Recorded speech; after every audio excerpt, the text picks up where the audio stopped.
லேவியராகமம் 11ஆம் அதிகாரம் 45வது வசனத்தை ஒருவர் படிக்கலாம்.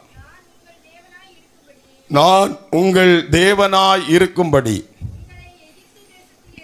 உங்களை எகிப்து தேசத்திலிருந்து வரப்பண்ணின கர்த்தர் நான் பரிசுத்தர், ஆதலால் நீங்களும் பரிசுத்தராய் இருப்பீர்களாக.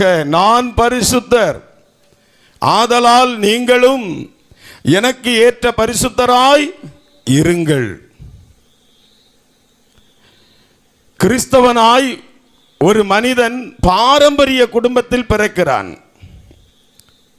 தாத்தா கிறிஸ்தவர், பாட்டி கிறிஸ்தவர், மகன் கிறிஸ்தவர், மகள் கிறிஸ்தவர், பேர பிள்ளைகள் எல்லாம் கிறிஸ்தவங்க தான்.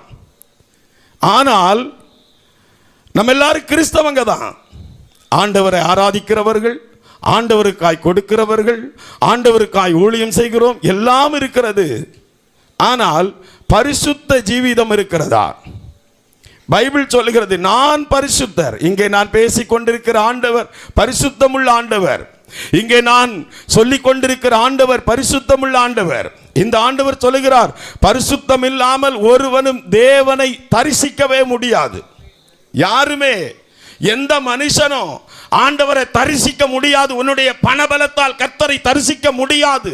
உன்னுடைய படிப்பால் கர்த்தரை தரிசிக்க முடியாது.